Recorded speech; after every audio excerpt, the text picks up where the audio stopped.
Hello, ladies and gentlemen. I'm your host, Nick Seven Mick, and this is Freshly Baked. And I'm here with Max, my co-host. Hello, ladies and gentlemen. How's everybody doing? So this is a new, brand new series and podcast we decided to create called Freshly Baked. Hope you enjoy. Yeah, this is going to be the new podcast. We're going to start it off with a little subject I like to call pastry, or y'all could call it bakery of the day, something like that. Pastry of the day. This is kind of how we're going to open up each episode, a little intro every time. We're going to talk about a little pastry and everything. Interesting pastry from somewhere around the world. And to honestly make it a little more fun and interesting for you guys, we're going to talk about where it's from, what's the ingredients, and a little bit more info about it, and then reveal it at the end, but hopefully try to, guess it along the way. So, continue. So this is our first one, pastry of the day. There we go, pastry of the day, everybody. This pastry comes all the way from the Ottomans. It's a Turkish dish. It's a layered pastry dessert made of phyllo pastry, filled with chopped nuts and sweetened with syrup or honey. It was once one of the most popular sweet pastries of Ottoman cuisine. Any other info we can say before we reveal this, Nick? What else? They even say that there's a couple theories for the pre-Ottoman version of this dish. In modern times, it is a common dessert amongst cuisine. It's popular amongst West Asia, Southeast Europe, Central Asia, and North Africa. Ladies and gentlemen, that pastry of the day is... Wait. Before we reveal it, do we have a time frame? Do we have, when it was kind of created? Does it say that? Before we have one more thing we can reveal to the audience. What does it say? Anything about the origin? Hang on. I'm not seeing it. I'm not seeing any dates. I see 1330. Is that what it says? Prepared them in the 18th century BC. Yeah, 18th century BC. Damn. Okay. So apparently this cuisine, this fine pastry, has been around for really a long time, now. Thousands of years. So all right, so Nick, I'm gonna reveal it now. The grand reveal, ladies and gentlemen. Pastry of the day is baklava. Baklava. Shout out Action Bronson. Splash by Baklava, baby. Exactly. And if you guys got that right, you can give yourself a pat on the back. You don't get anything else. That's about it. But yeah, that'll be our. But yeah, honestly, that's just our little intro. Thing. We're always gonna have a little. A little intro game for the podcast. We're gonna have a little kind of trivia thing going on with a little pastry of the day. So that's kind of what I think inspired the freshly baked, podcast idea. So anyway, first topic that we would like to talk about on this episode is the brand new Eminem album called The Death of Slim Shady Coup de Grace. Nicholas, you can start off. So what did you think of it? Because I first heard it on this past Friday when it was first released, but I'll let you take it because you just first heard it now. I showed him about 2 hours ago, everybody. I was meaning to listen to it. I just hadn't found the time, but I finally got the chance to listen to it, and I gotta say, it's fire-ass shit. Goddamn, he really did shady like that. So can you explain a little bit more? Shit. He was roasting everybody, seriously. He was just going off like a motherfucker. I don't even know how else to explain it. Just every other thing. I mean, yeah, honestly, what I liked about it was he But he was being real about everything, It wasn't just him just trying to be an asshole. It was there was he really brought even though everything he talked about it was crazy extreme shit, but even the stuff that he talks about was classic Slim Shady targets and things he would go at. So even he said it was a conceptual album. If you saw, he shouted that out on Twitter. He said that, so you have to listen to it front to back. Yeah. So yeah, I mean, it's a long album. It's over 20 songs. I think it's over an hour or something like that. So it was, honestly, it was really good. I was happy. New Eminem album. I mean, few bangers that you can honestly play just for the summer or whatever. Other ones Guilty Conscience 2. Whatever. Guilty Conscience 2. That's an amazing song because that's him. I don't want to reveal anything, but him and battling his inner demons with Slim Shady and everything, and they go back and forth. He has the exact voice, which I love. So as any Eminem fan knows, if you know his old stuff is amazing. So anything else to say about that, or? I mean, shit. What do we give it out of 10? What's our first? Oh, God, that's a good question. I mean, we got a.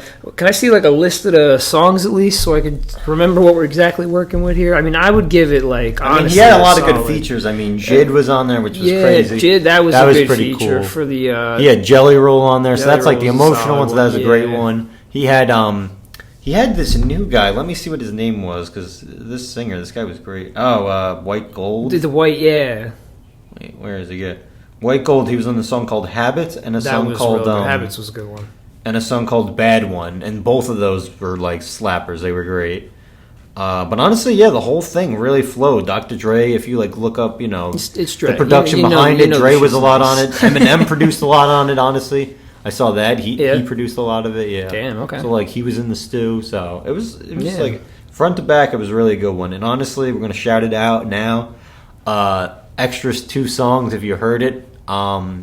There's 2 extra bonus tracks. One is with 2 Chainz and one is on his own. So if you know, that one's hard to get because that was like you had to buy the pay for that. You had to buy that one, and if you were early enough, then you heard it. And if you could find it another way, then props to you. Nah, but that one with 2. Because God damn. Because let's just say produced by DJ Premier. You had a nice sample. I mean, it was amazing. So. Like I feel like even people who don't listen to 2 Chainz would still like that song, That was almost like a one that was like 2 Chainz on like a Static Selector song. You it was like that to where it flowed. It wasn't like 2 Chainz actually like with how like crazy and ignorant like shit he says. Like when he's on like certain producers beat like Static, it just flows perfectly. Yeah, it's not like his own song. No, if it's his own song, it's more strip club, whatever that kind of vibe. Yeah. But when it's like when he's featured on like that old school like '90s like boom bap, he has like a good voice for it. It flows well, and that was really like strictly '90s. If you like '90s hip hop, which is classic, like it was that kind of beat, like throwback, like Eminem and 2 Chainz, just both kill it. Oh yeah, props to him. Great album, absolutely amazing album. So definitely. I mean, shit. I mean, I'd have to give it like a solid. I don't know. I mean, like, what, like a 9.5? I would say so far? Okay, yeah. That was a solid fucking album. There was really nothing to complain about. It really was good. So now the next one I'll say, and I would say like a 9. I give it like a solid 9 or 9.5. Like it really, really is good. Yeah, it satisfies. Yeah. It does. Yeah. Sorry. So it's good. Good shit. Yeah. So next album that we'd like to talk about is the Action Bronson album, which I just showed Nick as well. So what would you like? This was called Johann Sebastian Baklava the Doctor. So what'd you think, Nicholas? Splash. Baklava. So if you know what that is, that's like reference to one of his older songs where it was funny because Action. He's a clown. He literally even made a whole music video that pretty much pretending that he made this.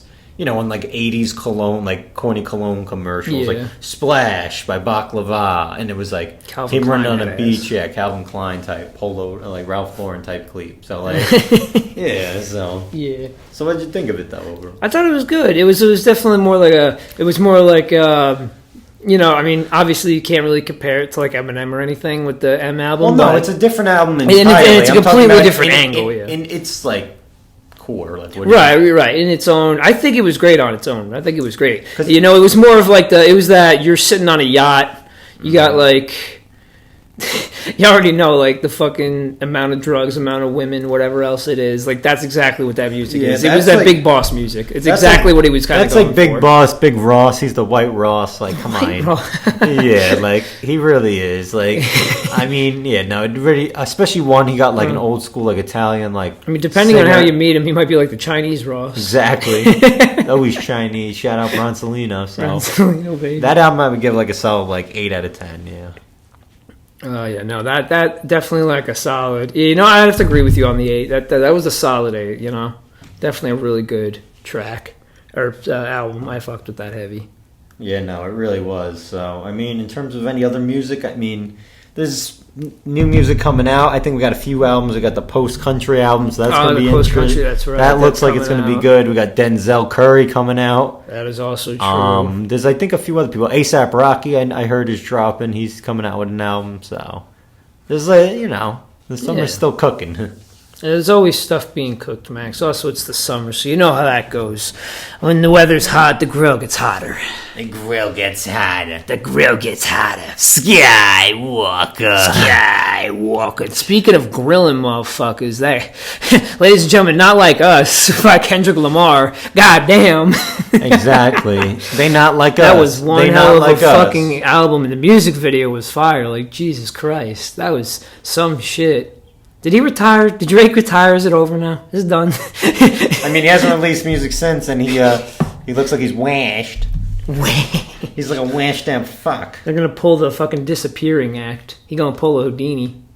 He's a washed out fuck. Pretty much. That's the end. Like, But anything, Jesus Christ, but that what was else? insane. What else can we chat about? Oh, even though it's an old show, but we can give him a show rec.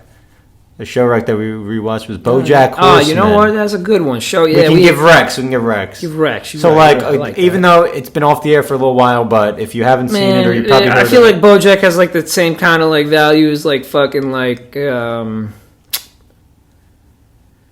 I don't even know, because it has like long seasons, like Family Guy or like Simpsons, kind of like, but it's not nearly as big as those. Right? No, not nearly as big, but it's still like pretty long for what it is. Yeah. Oh no, it's a great show because it's really still so like well 8, made. 9 something. No, I think it's like 6 or something. Is it only 6? I thought it was more. Maybe I'm crazy. But there's a lot of episodes in there. That's what it is. There's a lot of episodes in each. They are like 22-minute episodes. I think like shorter, 24. You know, yeah. But like there are a lot of episodes. So like, but overall, it really is a well-written show. It's a quick, like if you like quick humor, you know what I mean? Yeah, like, no, it really is. You got to be like paying attention because like, there's like a lot quick of one-liners. Comedy. There's a lot of one-liners. Good, like it really references. I mean, so it's pretty much a world where he's a horse, and the world that he lives in is it's like Hollywood, basically. It's Hollywood, and it makes fun of stereotypical Hollywood and movie like actors. They even producers. got like actual actors on it as well. You know, it's kind of crazy. It's like and it's like a world where it's animals and people like pretty much live amongst each other, but it's like a normal functioning society that's in Hollywood.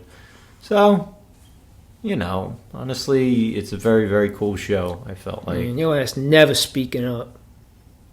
It's a cool show, motherfucker! There you go, baby! Hell yeah, mother shitter! Either way, ladies and gentlemen, we'll see you on the next one. Hell yeah, but... Stay baked! Hell yeah, so we're gonna just say, one last time, freshly baked, have yourself some baklava tonight, baby! Hey.